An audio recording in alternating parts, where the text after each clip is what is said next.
আস্বাদন করবার সৌভাগ্য প্রাপ্ত লাভ করেছি। সপ্তদিবসের ভাগবতের আজকে তৃতীয় রজনী।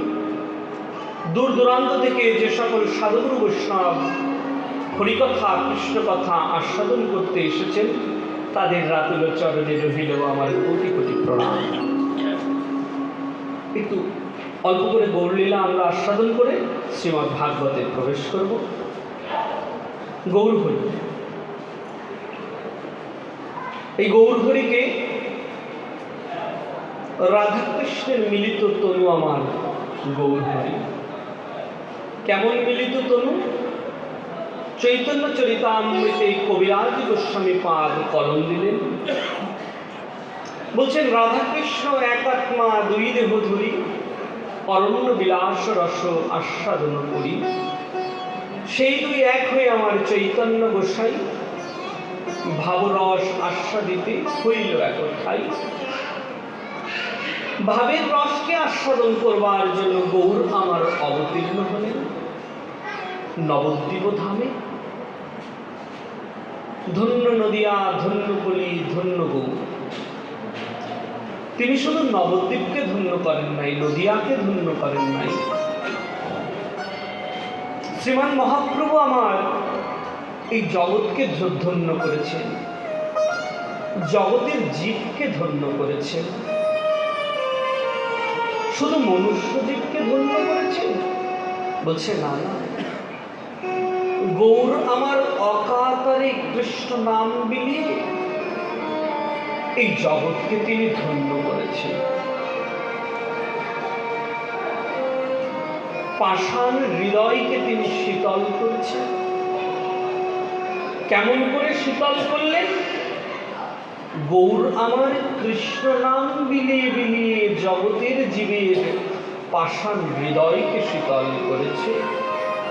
কিবা মনুষ্য, কিবা কীট, কিবা পতঙ্গ, মহাপ্রভু সবাইকে কৃপা করলেন কৃষ্ণ নাম। তাই তো বনের পশু পাখিও মহাপ্রভুর কৃষ্ণ নাম শুনে তারা নামে মাতোয়ারা হয়ে গেছিল। কত দুর্ভাগ্য আমাদের! নিরন্তর শুনছি নাম আশ্রয় গ্রহণ করতে হবে, কিন্তু নাম তো আশ্রয় গ্রহণ হলো না। নাম প্রেমের মধ্যে তো ডুবতে পারলাম না, ডুবে গেলাম। বিষয় বাসনার মধ্যে ডুবে গেলাম, সুখ বৈভবের মধ্যে ডুবে গেলাম। আমার গৌর বলা হলো না, নিতাই বলা হলো না, গুরুচরণ আশ্রয় গ্রহণ করলাম, গুরুর ভজন সাধন হলো না। গুরু বলে কাউকে ডাকতে পারলাম না, গুরুর চরণটা সেবা করতে পারলাম না। যে জীবনটাকে সার করার কথা ছিল, কিন্তু জীবনটাকে রসাতলের মধ্যে ডুবিয়ে দিলাম, সুখ সম্প্রীতির মধ্যে লিপ্ত হয়ে গিয়ে। বলছে এগুলো তো জাগতিক সুখ, এগুলো বেশি দিন থাকবে না। তুমি যতদিন ধরে রাখতে চাইবে এগুলো ততদিনও তোমার কাছে থাকবে না। সুখকে তুমি ধরে রাখতে চাইবে, অর্থকে তুমি ধরে রাখতে চাইবে, দেখবে অর্থ সুখ তোমার কাছে থাকবে না। কেন? ওগুলো তোমাকে ফাঁকি দিয়ে তোমার থেকে চলে যাবে। কেন ফাঁকি দিয়ে চলে যাবে? বলছে জগৎটা তো মায়ার জগৎ, তাই অর্থ সম্পদও তোমাকে ফাঁকি দিয়ে চলে যাবে। তাহলে বিষয়টা কি? এখানে কোনো বিষয় তো রয়েছে। বিষয়টা হচ্ছে হরিনাম, বিষয়টা হচ্ছে আশ্রয়। আশ্রয়টা কেমন? বলছে আশ্রয় করিয়া বন্ধন শ্রীগুরুর চরণ, যা হইতে মিলে রে ভাই আমার কৃষ্ণ প্রেম ধন। বলছে যা হইতে মিলে রে ভাই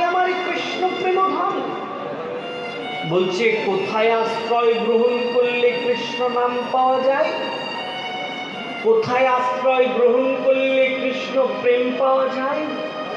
বলছে গুরুদেবের চরণাশ্রয় গ্রহণ করলে কৃষ্ণ প্রেম পাওয়া যায়, কৃষ্ণ কৃপা পাওয়া যায়। হলো না, আমার ভজন সাধন হলো না, গৌর প্রেম আমার হলো না, ডুবে গেলাম, মত্ত হয়ে গেলাম। জানেন, এ জগতে তো আমরা দুঃখ কষ্ট পেলে গৌরকে ভুলে যাই, নিতাইকে ভুলে যাই। এ জগতে যদি আমরা দুঃখ কষ্ট পেলে শুধু নিতাই গৌরকে ভুলে যাই না, তুমি সুখের মধ্যে ডুবে গেলেও তুমি নিতাই গৌরকে ভুলে যাবে, কৃষ্ণকে ভুলে যাবে। তাহলে গৌর প্রেম কেমন করে পাওয়া যায়, কৃষ্ণ প্রেম কেমন করে পাওয়া যায়? আচ্ছা, শুধু প্রেমটাকে আমি করব, ভালোবাসাটাকে শুধু আমি অর্পণ করব কৃষ্ণের কাছে? না, আমি কৃষ্ণকে ভালোবাসবো, কৃষ্ণ আমায় ভালোবাসবে না। আমি কৃষ্ণকে ভালোবাসবো, কৃষ্ণ আমায় ভালোবাসবে না। আচ্ছা, আমি যদি একবার কৃষ্ণকে ভালোবাসি, আমি একবার যদি রাধারানীর নাম করে রাধারানীকে যদি রাধারানীর চরণাশ্রয় গ্রহণ করে যদি রাধে বলে স্পন্দন করতে পারি, যদি রাধারানীর চরণে যদি ভক্তি নিবেদন করে বলতে পারি, রাধারানী তুমি করুণা করো, রাধারানী তুমি কৃপা করো, রাধারানী আমি যেন তোমার ওই কৃষ্ণ প্রেমটাকে লাভ করতে পারি।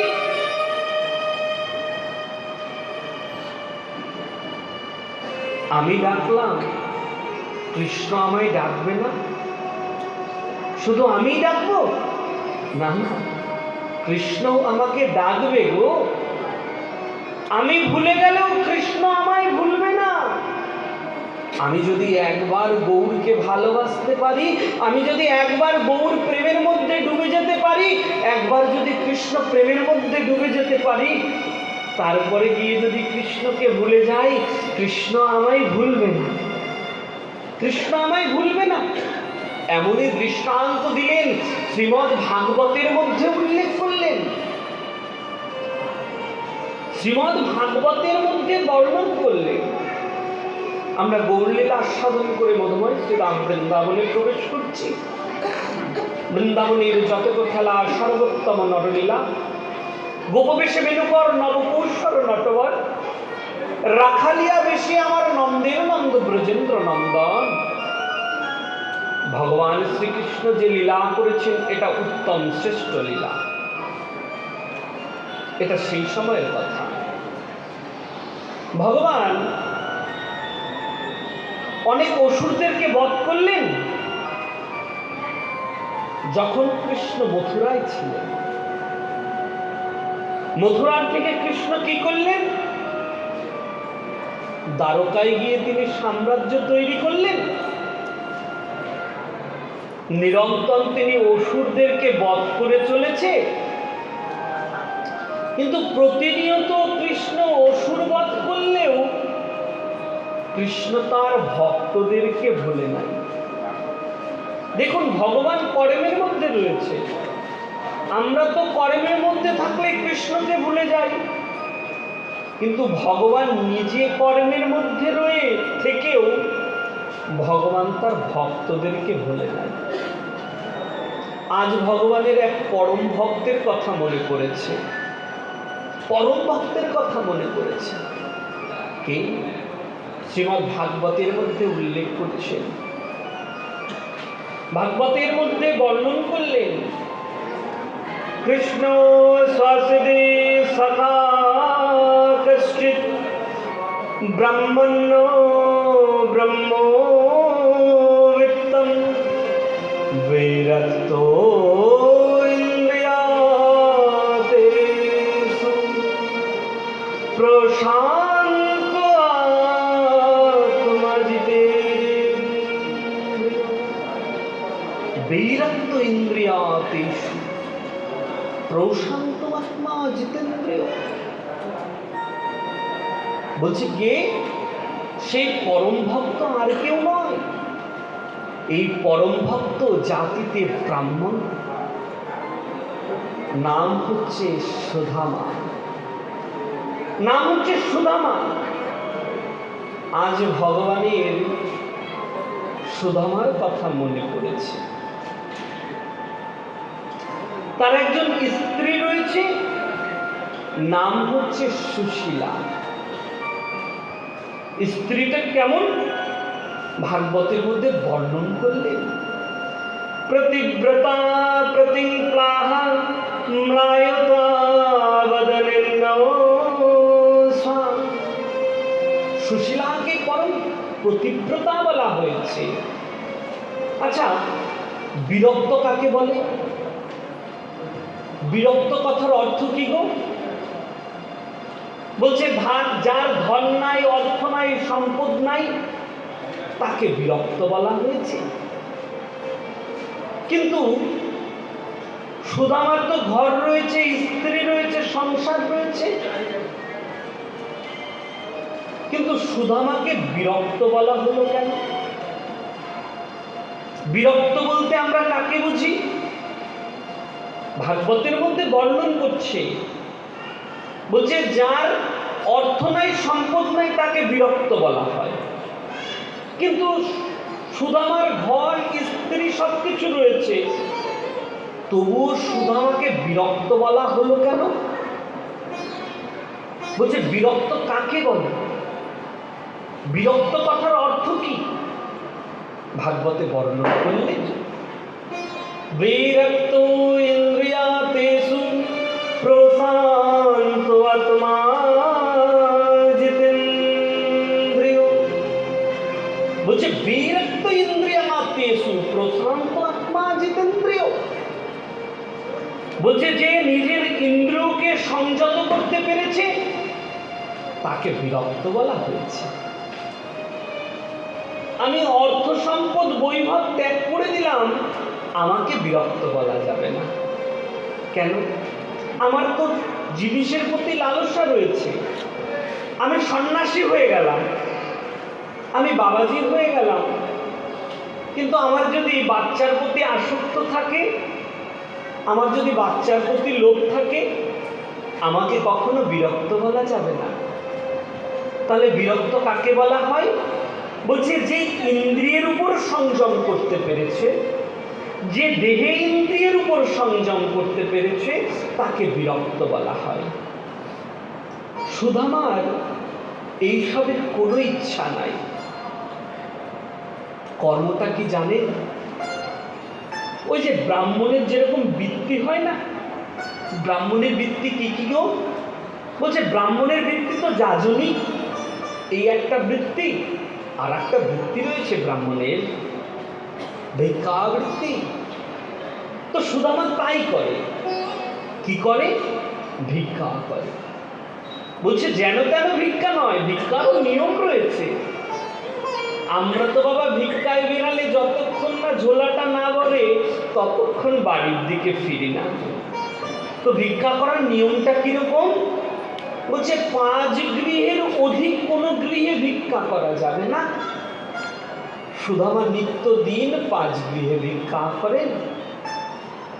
ভিক্ষা করে যা পাই তাই দিয়ে গোবিন্দের কাছে ভোগ নিবেদন করে প্রসাদ গ্রহণ করে। কোনোদিন ভিক্ষায় বেরালে 5 ঘরে ভিক্ষা করতে গেছে, ভিক্ষা করে যখন ফিরে এসেছে, তখন সুশীলা জিজ্ঞাসা করছে, নাথ কি হয়েছে সুশীলা, আজকে তুমি কি এনেছ? সুশীলা, জানো সুশীলা, আমি 5 গৃহে ভিক্ষা করতে গেছিলাম, তো আমি মাত্র 2 মুষ্টি অন্ন পেয়েছি সুশীলা। ও তাই, ঠিক আছে, এটা দিয়েই আজকে আমাদের হয়ে যাবে না।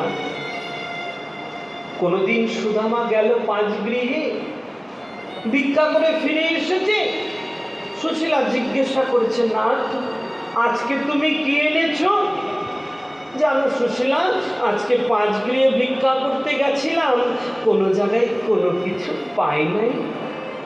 5 গৃহে গেছিলাম, কোনো জায়গায় কোনো কিছু পাই নাই সুশীলা। ওহো, তাই বুঝি?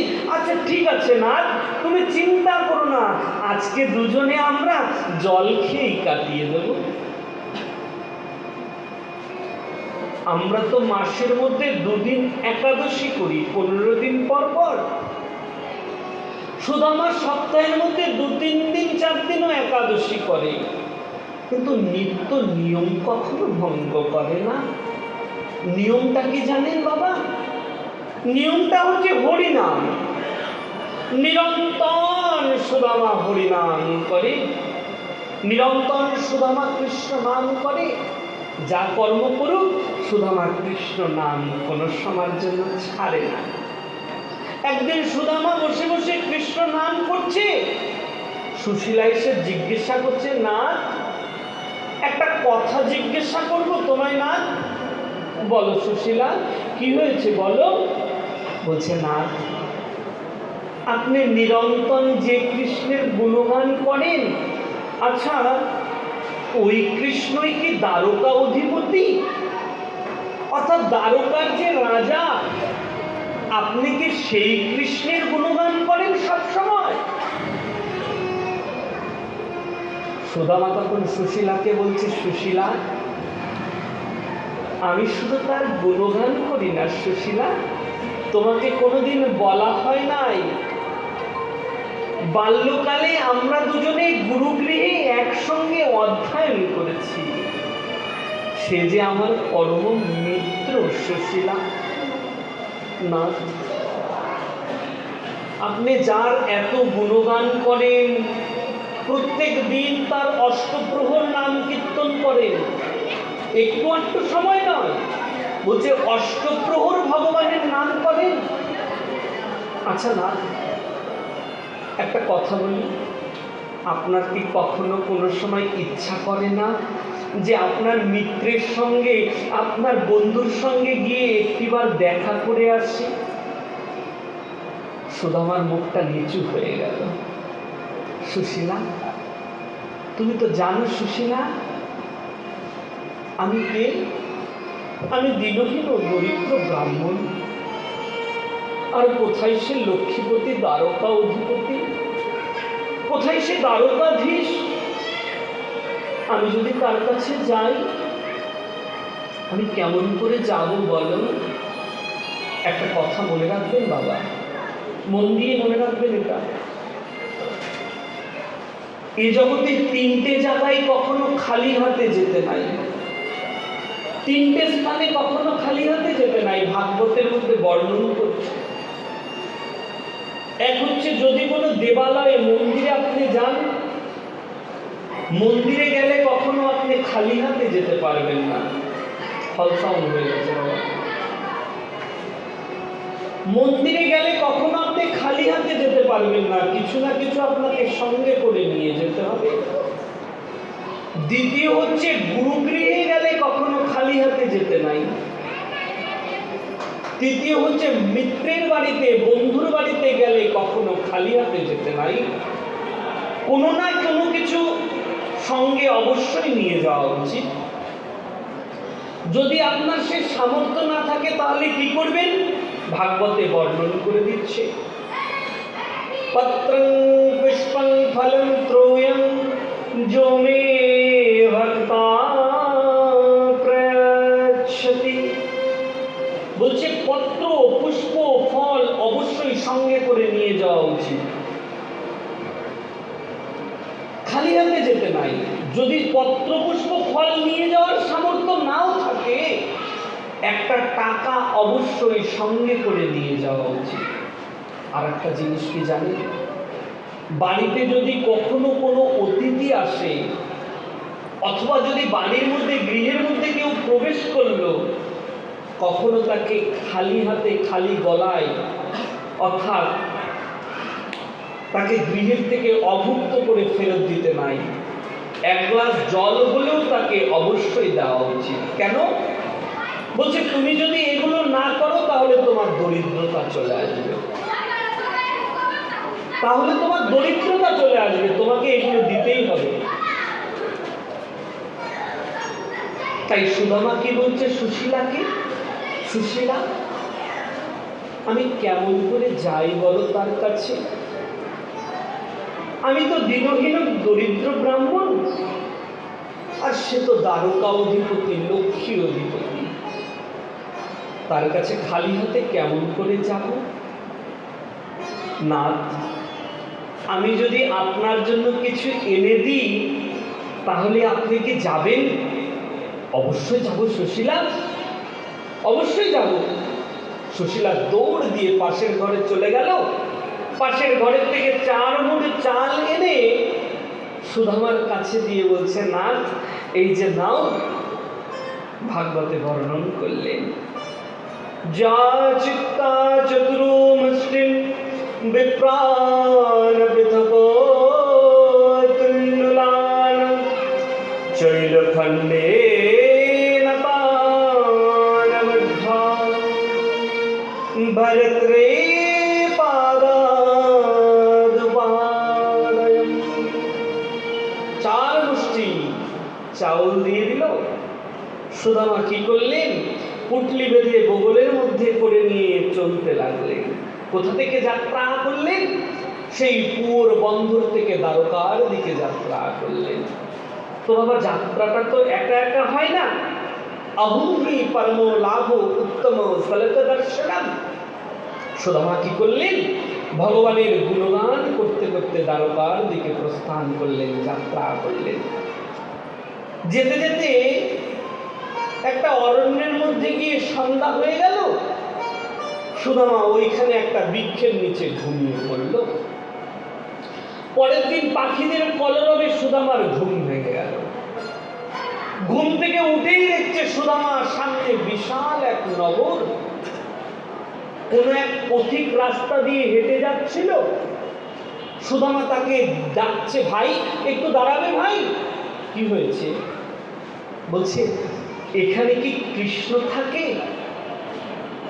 আপনি বলতে পারবেন কোথায় দ্বারকা?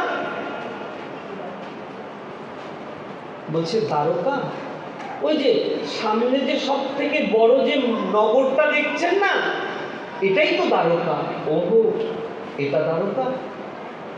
আমি রাত্রেবেলায় কখন এসে যে ঘুমিয়ে পড়েছি আমি তো বুঝতেই পারিনি। কিন্তু তাই কি হয়েছিল?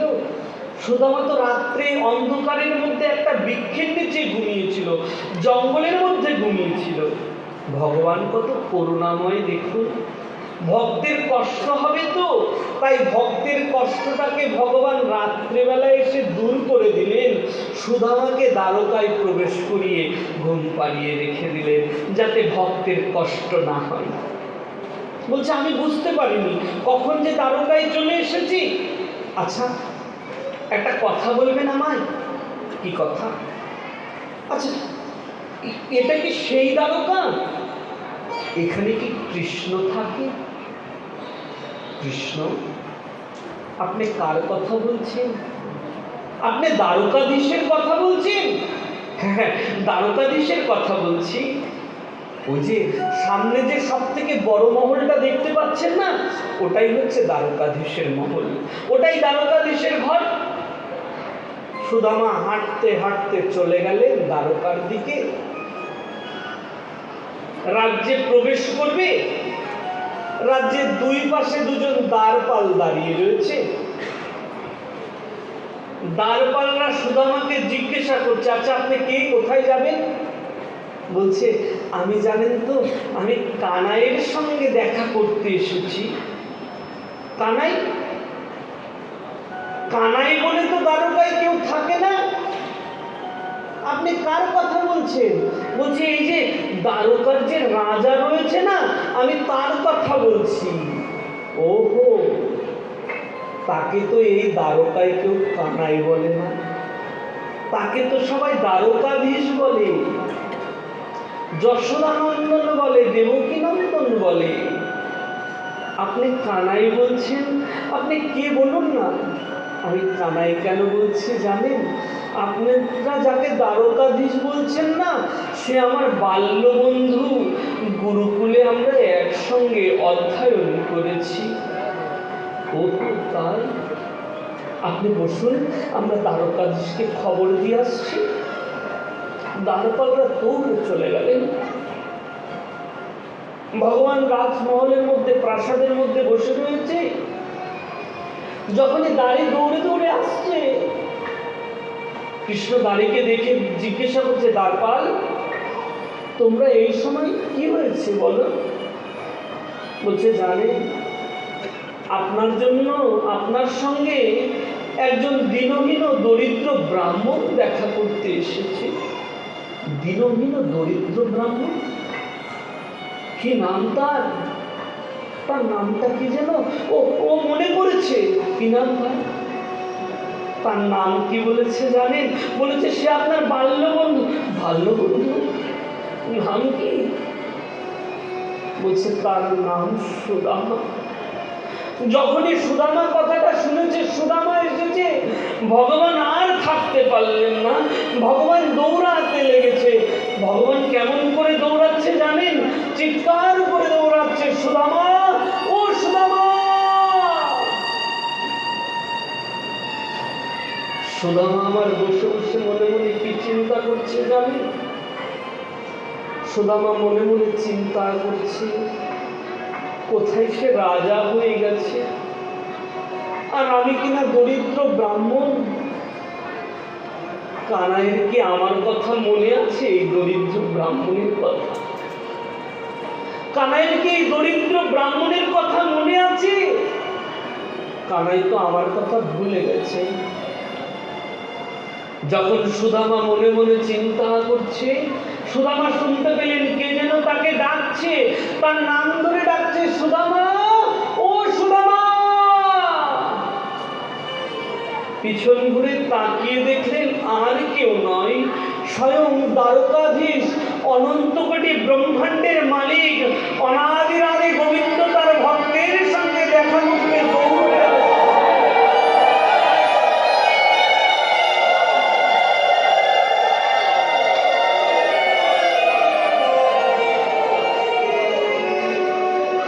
সুদামার চরিত্রের কথা যখন বর্ণন করা হচ্ছে, তখন ভগবানের বয়স 100 বছর, সুদামারও বয়স 100 বছর।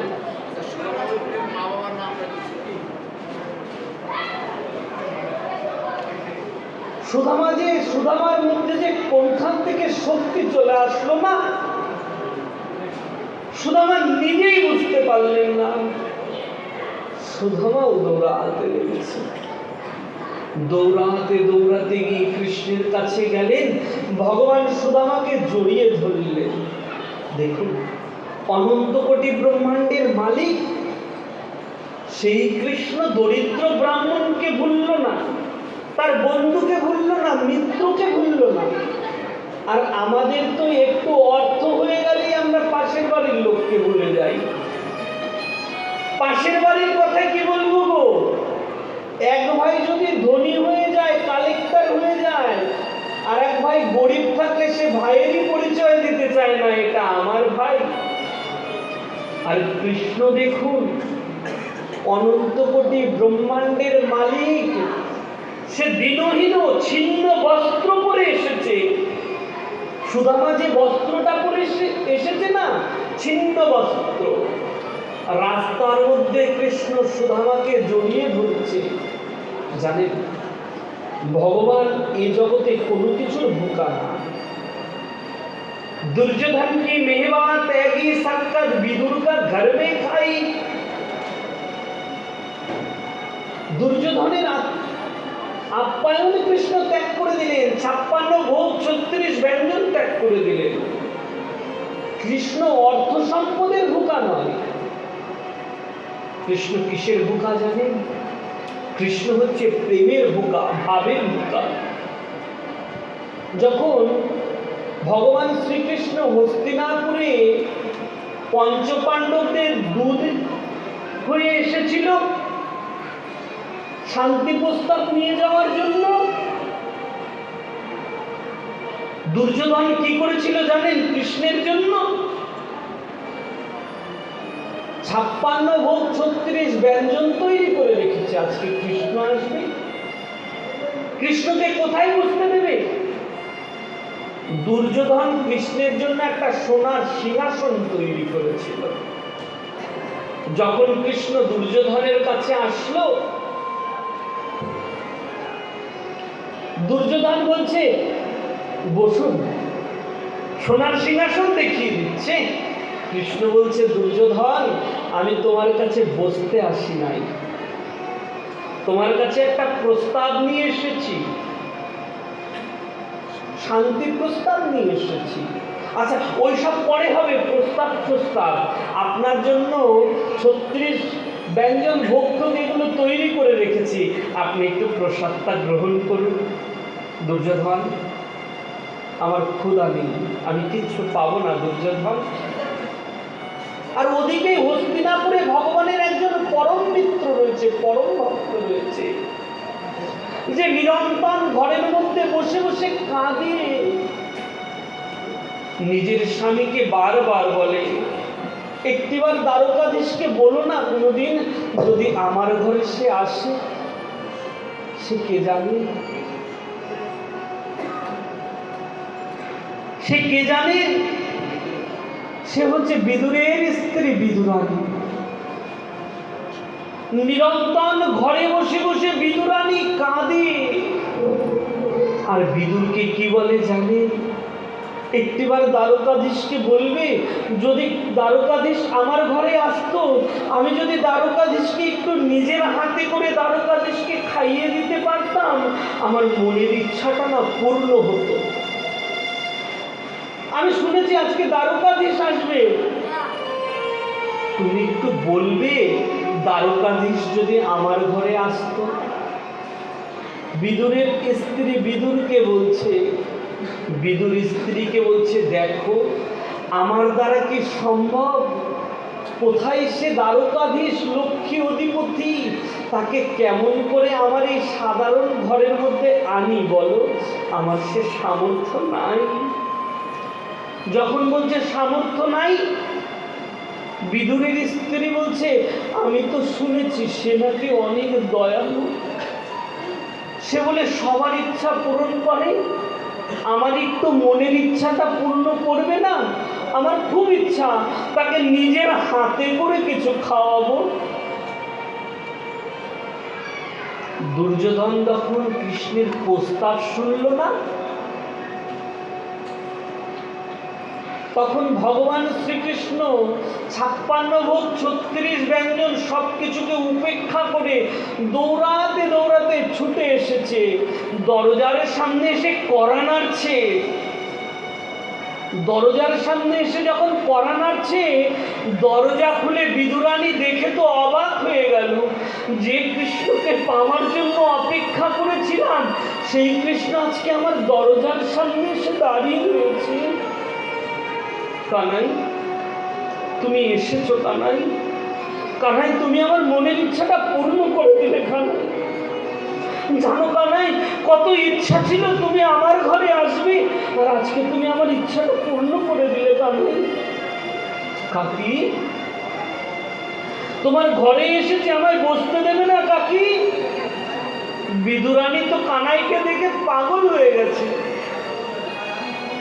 যে কৃষ্ণকে নিরন্তর চেয়েছি, যে কানাইকে আমি চেয়েছি, সেই কানাই আমার সম্মুখে এসে দাঁড়িয়ে রয়েছে। কোথাও কোথাও বসতে দিতে না পেরে কানাইয়ের হাতটা টেনে নিয়ে বিদুরানী তো নিজের কোলের মধ্যেই কৃষ্ণকে বসিয়ে রেখে দিল। কানাই তুই এখানে বয়। কানাই, কৃষ্ণ বিদুরানীর কোলের মধ্যে বসে রয়েছে। কানাই বল তুই কেমন আছিস? কাকি, তুমি কি আমার সঙ্গে কথাই বলবে? আমায় কিছু খেতে দেবে না কাকি? আমার বড় ক্ষুধা পেয়েছে। একটু আগে যে 56 ভোগ 36 ব্যঞ্জন ছেড়ে চলে আসলো, বিদুরানীর ঘরে এসে বলছে কাকি আমার বড় ক্ষুধা পেয়েছে। বিদুরানী তো কিচ্ছু তৈরি করে রাখে না, কেমন করে কি দেবে? সামনে দেখলো কিছু কলা ছিল, বিদুরানী কলাগুলোকে নিয়ে ছুলে ছুলে কানাইয়ের হাতে তুলে দিচ্ছে। কানাই তুই খা। কানাই কি দিচ্ছে জানেন? কলা দিচ্ছে না গো, কলাগুলোকে ছুলে ছুলে কলাগুলোকে ফেলে দিয়ে চোখলাগুলোকে হাতে দিয়ে বলছে কানাই তুই খা। কৃষ্ণ সেগুলোকে হাতে নিয়ে মুখে দিয়ে খাচ্ছে। বিদুর যখন শুনতে পেয়েছে কৃষ্ণ দ্বারকাধীশ তার ঘরে গেছে, বিদুর সঙ্গে সঙ্গে দৌড়ে এসে দেখছে এ কি কাণ্ড। সঙ্গে সঙ্গে চিৎকার করে বলছে এ তুমি কি করছো? নিজের ভিতরে হাতটা চেপে ধরে বলছে তুমি কি পাগল হয়ে গেছো নাকি? কেন, কি হয়েছে? দ্বারকাধীশকে তুমি কি খেতে দিচ্ছ? কলা ফেলে দিয়ে চোখলা দিচ্ছ দ্বারকাধীশকে। বিদুরানী হাও হাও করে কাঁপতে লেগেছে আর কানাইকে বলছে কানাই রে, কৃষ্ণ আমি নয় পাগল হয়ে গেছিলাম, কিন্তু তুই তো আমার সঙ্গে পাগল হোসনি, একটিবার তুই কেন আমায় বললি না? ভগবান বিদুরানীকে কি বলছে জানেন? কাকি কাকি তুমি আমাকে যত প্রেমে দিয়েছো তার থেকে অধিক প্রেমে আমি যে এটাকে গ্রহণ করেছি। কাকি কাকি তুমি যদি দেওয়ার সময় ভুলে যেতে পারো, আমি কেন নেওয়ার সময় ভুলে যেতে পারবো না? কাকি ভগবান 56 ভোগ 36 ব্যঞ্জন কিছু চায় না জানে? কৃষ্ণ তো চাই একটু প্রেম, আর কিছু চায় না। কৃষ্ণ কৃষ্ণ আর কিছু চায় না। কেউ যদি বদন ভরে তাকে একটু ডাকতে পারে, দুই বাহু তুলে যদি একটু বলতে পারে কৃষ্ণ তুমি আমায় কৃপা করো,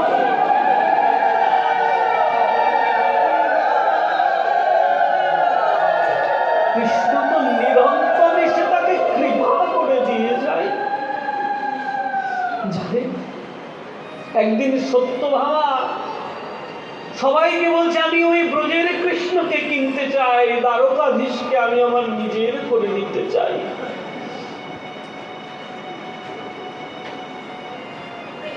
একটা দান পাল্লা এনে রাজ্যের যত সম্পদ ছিল, সোনা ছিল, সত্যভামা সব কিছুকে দাড়ির মধ্যে চাপিয়ে দিয়ে কৃষ্ণকে আর এক পাশে বসিয়ে দিয়েছে। কেন? বলছে আমি কৃষ্ণকে পেতে চাই, কৃষ্ণকে কিনে নিতে চাই। কিন্তু কৃষ্ণকে বসিয়ে দিয়েছে আর এক পাশে মণি মুক্তা হিরে জহরত সব কিছু দিয়েছে, কিন্তু কৃষ্ণের দাড়িটা এক বিন্দু উঠল না। এমন সময় দেবর্ষি নারদ এসেছে, এসে দেখছে সত্যভামা কৃষ্ণকে কিনতে চাইছে।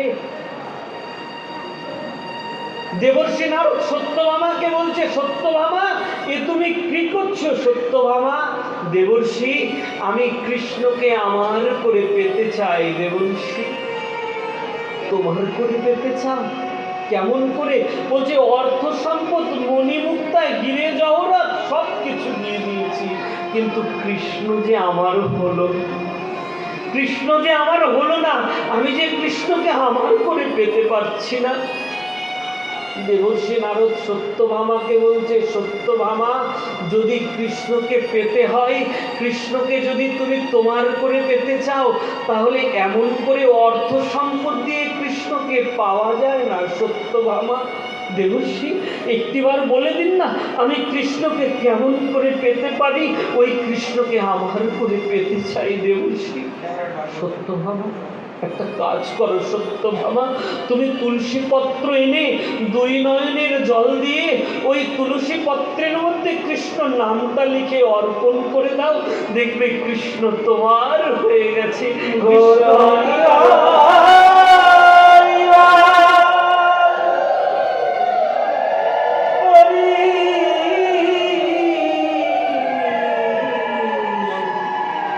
আমি তো পারলাম না বাবা, কৃষ্ণ প্রেম ধাম দিতে পারলাম না, আমার একটু কৃপা করবে, আমিও যেন কৃষ্ণ প্রেম ধাম না পাই, এই ভক্তদের ধুলা যেন আমি অঙ্গে ধারণ করতে পারি। আমি আর কিছু চাই না বাবা। কেন জানি বলছি কৃষ্ণ কৃপা না পেলেও যদি বৈষ্ণবের কৃপা পাওয়া যায়, বৈষ্ণবের ধুলা যদি মাখা যায়, বলছি ওই ব্রজধামের যত প্রেম মাধুর্য আছে সবকিছু ওই বৈষ্ণবের ধুলার মধ্যে মিশ্রিত হয়ে রয়েছে। তাই তো একটা কথা মনে পড়ে গেল, বড় আশ্চর্য ঘটনা, বড় আশ্চর্য ঘটনা। উদ্ধব যখন ব্রজে গেছিল, সবাইকে বোঝাতে চেয়েছিল তো সবাই যেন কৃষ্ণকে ভুলে যায়, কিন্তু যেদিন গোপীদের কাছে গেছিল, শ্রীমতী রাধারানীর কাছে গেছিল, গোপীদের প্রেম দেখে, রাধারানীর প্রেম দেখে, আত্মনিবেদন দেখে উদ্ধব পাগল হয়ে গেছিল। যেই উদ্ধব ব্রজে দুদিনের জন্য গেছিল, সেই উদ্ধব ব্রজে 6 মাস ছিল। যেদিন ব্রজের থেকে উদ্ধব ফিরে আসছিল, সেদিন কৃষ্ণের কাছে কি প্রার্থনা করেছিল জানেন? গোবিন্দের কাছে 2 বাহু তুলে প্রার্থনা করেছিল, কৃষ্ণ জ্ঞান চক্ষু দিয়েছিলে, এই জ্ঞান চোখ দিয়ে এতদিন আমি কিচ্ছু বুঝতে পারি নাই কৃষ্ণ, আমার জ্ঞান চোখটা অন্ধ হয়েছে কৃষ্ণ, ভক্তি প্রেম অর্জন হয়নি, জ্ঞান চোখ অন্ধ হয়েছে, তো তোমার কাছে প্রার্থনা করছি কৃষ্ণ, তোমার কাছে আমি কিচ্ছু চাই না কৃষ্ণ। উদ্ধব বলছে, দেবগুরু বৃহস্পতির শিষ্য প্রার্থনা করছে ভগবানের কাছে, কৃষ্ণ তোমার কাছে কিচ্ছু চাই না, যদি জন্ম যদি দিতে হয় তাহলে কৃষ্ণ আমাকে বারবার তুমি বৃন্দাবনে জন্ম দিও কৃষ্ণ, মনুষ্য জন্ম দিতে হবে না কৃষ্ণ, এই ব্রজের একটা কীট পতঙ্গ পশু পাখি গুল্ম লতা করে জন্ম দিও, একটা কীট করে জন্ম দিও ব্রজের। কেন আকাঙ্ক্ষা করেছিল কেন জানেন বাবা? উদ্ধব গোবিন্দের কাছে প্রার্থনা করেছিল, গোবিন্দ যদি ব্রজে যদি একটা গুল্ম লতা হয়ে জন্ম নিতে পারি গোবিন্দ, আমি ব্রজের থেকে কিছু পাই আর না পাই, ওই ব্রজবাসীদের ধুলা তো আমি আমার অঙ্গে বাঁধতে পারবো।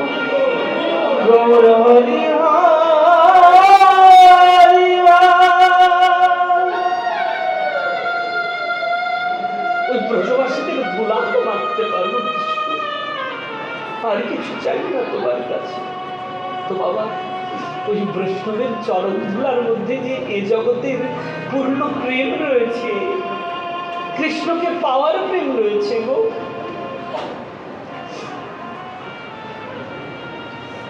ভগবান তার ভক্তকে ভুলল না, শুধু আমাকে জড়িয়ে ধরেছে, জড়িয়ে ধরে বলছে, বন্ধু এতদিন পরে আমার কথা তোর বুঝে মনে পড়েছে বন্ধু? আমার তো মনে পড়েছে রে, তোর তো আমার কথা একদিনও মনেই পড়েনি, আমার মনে পড়েছে তাই তো আমি তোর কাছে এসেছি। বন্ধু সব কথা পরে হবে বন্ধু, চল চল চল আগে ঘরে চল।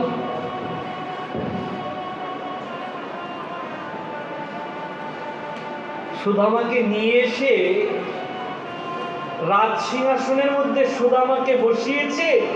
দেখুন শিক্ষা কাকে বলে। ভাগবত আমাদের শুধু মালা চন্দন তিলক শিক্ষা দিচ্ছে না, জীবনে চলার শিক্ষাটাও দিয়ে দিচ্ছে, নৈতিক শিক্ষাও দিয়ে দিচ্ছে।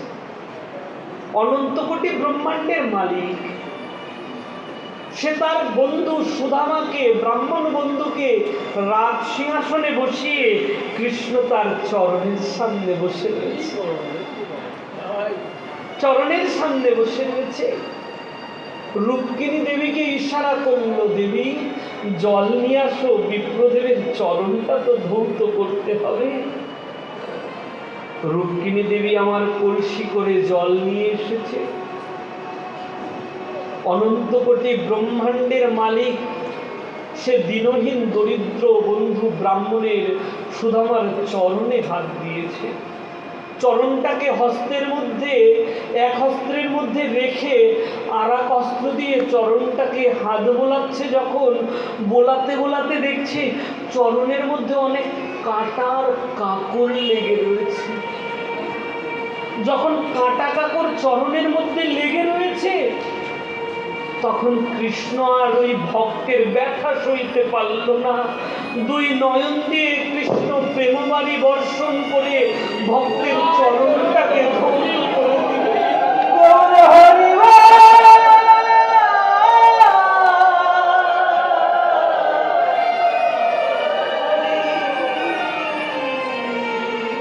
রুক্মিণী দেবী আমার জল এনে দাঁড়িয়ে রয়েছে, ওই জলের প্রয়োজন হলো না।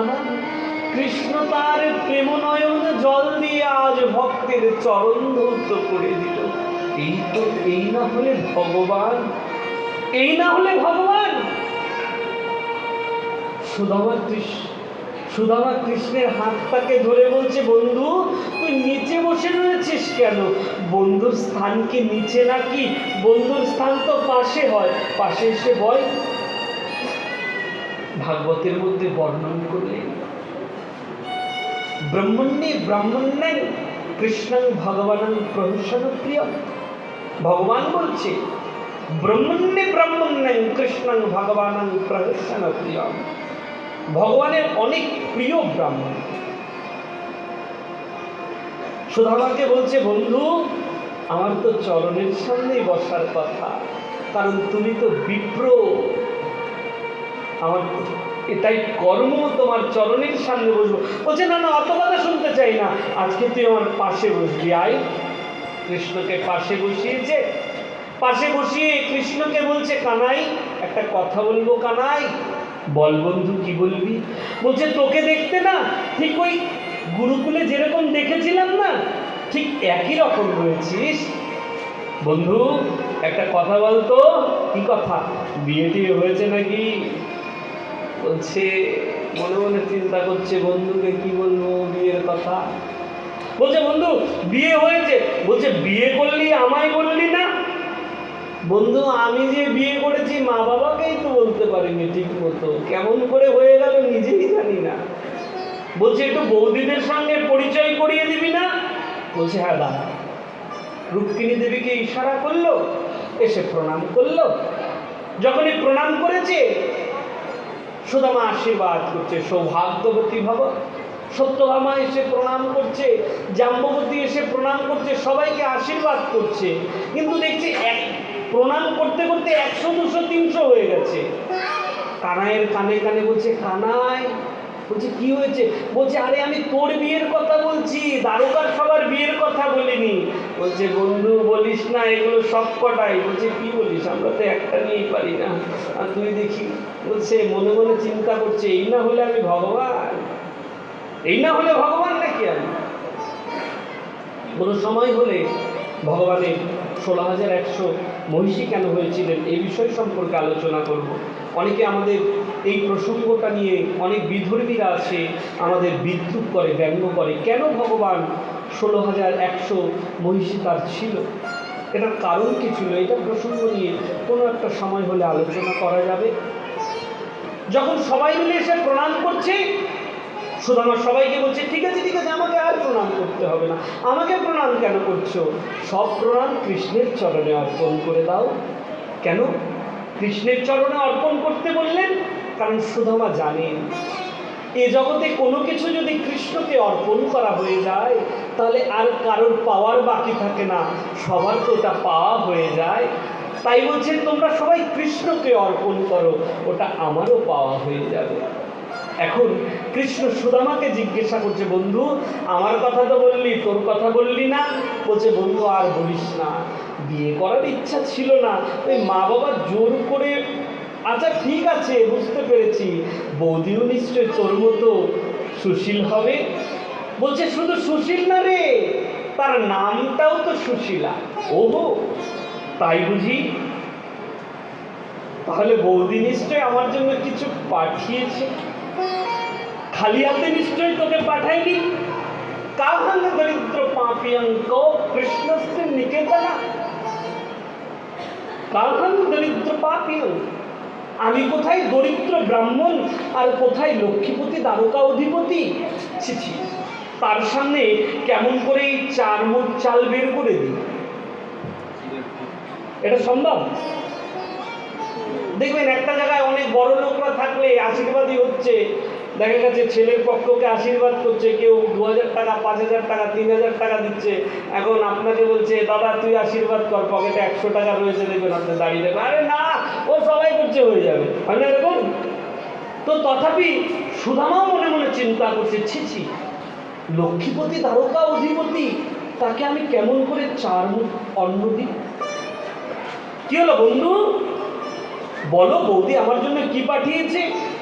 সুদামা একটু প্রসঙ্গটা ঘোরানোর জন্য কৃষ্ণকে বলছে, বন্ধু মনে আছে আমরা গুরুকুলে কেমন করেছিলাম? আরে বাবা ওই সব কথা সব মনে আছে, আগে বল বৌদি কি পাঠিয়েছে। কেন বারবার বলছে? একটা কথা মনে রাখবে, কৃষ্ণ বারবার কেন জিজ্ঞাসা করছে বৌদি কি পাঠিয়েছে, আমার জন্য কি পাঠিয়েছে, কেন? আচ্ছা সুদামা কেন কৃষ্ণকে, এই সুশীলা কেন সুদামাকে দ্বারকায় পাঠিয়েছিল? কারণ সুদামা জানতেন আমাদের যদি দরিদ্রতা কাটাতে হয় তাহলে আমার স্বামীকে দ্বারকায় পাঠাতে হবে। কেন? লক্ষ্মী কোথায় থাকে? লক্ষ্মী থাকে তো নারায়ণের চরণে, তাই না? তাহলে লক্ষ্মীকে পেতে গেলে কোথায় যেতে হবে? নারায়ণের কাছে যেতে হবে। তাই যতক্ষণ তিনি দ্বারকায় না আসবে ততক্ষণ তাদের দরিদ্রতা কাটবে না। তাহলে সুদামা দরিদ্র? কৃষ্ণ তাই বারবার জিজ্ঞাসা করছে। একটা কথা মনে রাখবেন, এ জগতে কোনোদিন কারোর ভাগের জিনিস আত্মসাৎ করতে নাই। আমরা দেখবেন আনন্দ পাই, কারণ সম্পদ ফাঁকে দিয়ে খেতে পারলে বড় আনন্দ, বাপরে বা বুঝতে পারেনি, নিতাই বাবু বোঝে না এই সব কিছু আমার হয়ে গেছে। যেদিন বুঝবে না ওই নিতাইয়ের বড়টা গৌর, সেদিন দেখবে তোমার কোনো কিছু থাকবে না। আবার নিতাই নামে তো আছে নাকি? আমি কিন্তু তাদের কথা বলছি না বাবা, প্রসঙ্গ নিয়ে আলোচনা করছি। আবার মনে মনে ভাববে যে আমার নিতাইয়ের কথা বলে দিল, এরকম কিন্তু নয়। রাধে রাধে। তো তথাপি এ জগতে কোনোদিন কারোর প্রাপ্য জিনিস, ভাগের জিনিস কোনোদিন ফাঁকি দিয়ে খেতে নেই। কেন? তুমি যদি কারোর ফাঁকি দিয়ে খাও, ভাগের জিনিস খেয়ে নাও, তাহলে একটা দিন দেখবে তোমার মধ্যে দরিদ্রতা চলে আসবে, তোমার মধ্যে অভাব চলে আসবে। তাহলে সুশীলা কার জন্য পাঠিয়েছিল 4 মুঠ চাল? কৃষ্ণের জন্য, কানাইয়ের জন্য। আর সেটা যদি তাকে না দেওয়া হয়, একেই তো সুদামা দরিদ্র, আরো দরিদ্র হয়ে যাবে। তার জন্য বারবার জিজ্ঞাসা করছে, বন্ধু কি পাঠিয়েছে, কি পাঠিয়েছে? বলছে কিচ্ছু পাঠায়নি। আর যতবার বলছে কিচ্ছু পাঠায়নি, বারবার শুধু বগলটাকে এরকম চিপে ধরছে। ওই কি হলো, যখন থেকে এসেছিস দেখছি ওই বগল চিপে বসে রয়েছিস, কি আছে দেখি। যখনই হাত ধরে টান দিয়েছে সঙ্গে সঙ্গে বগলের থেকে পটলিটা পড়ে গেছে। যখনই পটলিটা পড়ে গেছে, অনন্ত কোটি ব্রহ্মাণ্ডের মালিক আমার ওই পটলি খুলে দেখছে 4 মুঠ তুন্দুর চাউল রয়েছে। কৃষ্ণ ওই 4 মুঠ অন্ন দেখে কি যে আনন্দ, এত আনন্দ কৃষ্ণের, ওইখান থেকে 1 মুঠ সঙ্গে সঙ্গে মুখের মধ্যে দিয়ে দিয়েছে। যখনই 1 মুঠ মুখের মধ্যে দিয়ে দিয়েছে, সুদামাকে 3 লোকের ঐশ্বর্য প্রদান করে দিয়েছে। দ্বিতীয় মুষ্টি অন্ন চাউল যখন মুখে দিতে যাবে, রুক্মিণী দেবী হাত পা ধরে চেপে বলছে, কি হলো?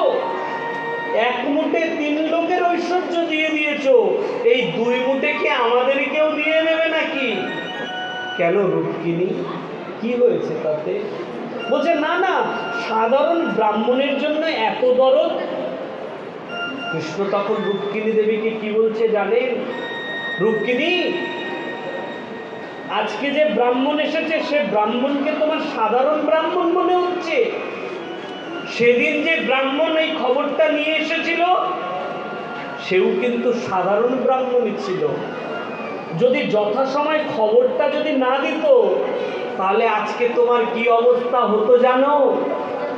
আজকে তুমি শিশুপালের ঘরে গিয়ে কুন্তি নাড়তে।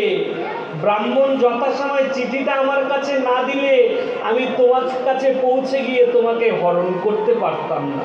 এটারও লীলা হয়েছে। রুক্মিণীর বিবাহ সংবাদ,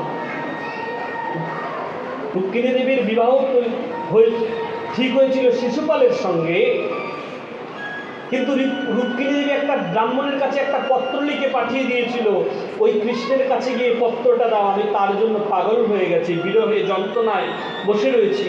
কৃষ্ণ সেই ব্রাহ্মণের পত্রটা পেয়ে কৃষ্ণ ছুটে গেছিল আর রুক্মিণী দেবীকে হরণ করে নিয়ে এসেছিল। তাই কি বলছে, ব্রাহ্মণ যদি যথাসময় না আসতো তাহলে আজকে তুমি শিশুপালের ঘরে গিয়ে খুন্তি নাড়তে।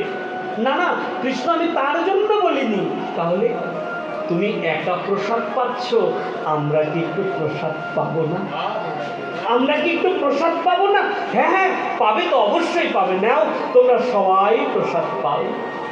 কৃষ্ণ দিয়ে দিলেন, রুক্মিণী দেবী সবাই মিলে এই প্রসাদটাকে গ্রহণ করলেন। সুদামাকে আজকে ভগবান খুব সুন্দর করে নিজে হাতে শৃঙ্গার করিয়ে দিলেন, খুব সুন্দর করে সাজিয়ে দিলেন। দুপুরবেলায় ভোগ তৈরি হয়েছে, কৃষ্ণ কি করলো, সুদামাকে নিজের হাতে খাইয়ে দিল, সুদামাও কৃষ্ণকে নিজের হাতে খাইয়ে দিল। ওই দিনটা যে কেমন করে চলে গেল বুঝতেই পারলো না।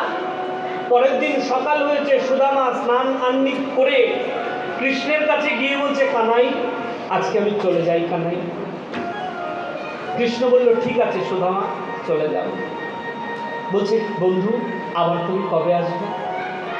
সুদামা কৃষ্ণকে বলছে, বন্ধু এবার আমি এসেছি, এবার তুমি আমার কাছে যাবে। যদি সম্পর্ক ঠিক রাখতে হয় তাহলে একজন দিয়ে সম্পর্ক হয় না, দুজন দুজনের মতো ঠিক রাখতে হয়। এবার আমি এসেছি, এবার তুমি যাবে। ঠিক আছে বন্ধু, কথা দিলাম আমি তোমার কাছে যাব। আচ্ছা, যে বন্ধু এতদিন পরে এসেছে তাকে থাকতে বললো না কেন? আর একদিন থাকতে বলা উচিত ছিল না? কিন্তু বন্ধু বললো যাই, বলছে চলে যাও, ঠিক আছে। কৃষ্ণ জানেন প্রতিব্রতা রমণী কেমন হয় জানেন? যতক্ষণ স্বামী প্রসাদ গ্রহণ না করে ততক্ষণ স্ত্রী কিচ্ছু পায় না। সুদামার স্ত্রী সুশীলা তো বাড়িতে একা রয়েছে, যবে থেকে বাড়ির থেকে বেরিয়ে গেছে সুশীলা তো অভুক্ত রয়েছে। তাই কৃষ্ণ জানতেন যতক্ষণ সুদামা গৃহে প্রবেশ না করবে সুশীলা কোনো কিচ্ছু গ্রহণ করবে না। তাই বন্ধুকে বলল, বন্ধু তুমি যাও। সুদামা চলে আসলো। নিজের গ্রামে এসে সুদামা চমকিত হয়ে গেল, চিনতে পারছে না। কি চিনতে পারছে না? বিচিত্র পবনোদ্যানে কুজ দ্বিজ কুজোত্তম প্রফুল্ল কুমদম ভোজ কল্লাবত পলবারিভি। নিজের ঘরের সামনে এসে দেখছে বিচিত্র একটা মহল তৈরি হয়ে গেছে, কত সুন্দর ফুলের বাগান। কি হলো, এখানে তো আমার ছোট্ট একটা কুড়ে ঘর ছিল, কোথায় গেল? এই কুড়ে ঘরের মধ্যে আমার স্ত্রী সুশীলা ছিল। সুশীলা কোথায় গেলে তুমি? এক রাত্রের মধ্যে আমার জায়গাটাকে কেউ দখল করে নিল? না না, এটা তো সম্ভব নয়। এমন সময় দেখছে খুব পরিপাটিভাবে একজন রমণী আরতির থালা সাজিয়ে আসছে। সুদামা নিজেই চিনতে পারেনি স্ত্রীকে। কেন জানেন?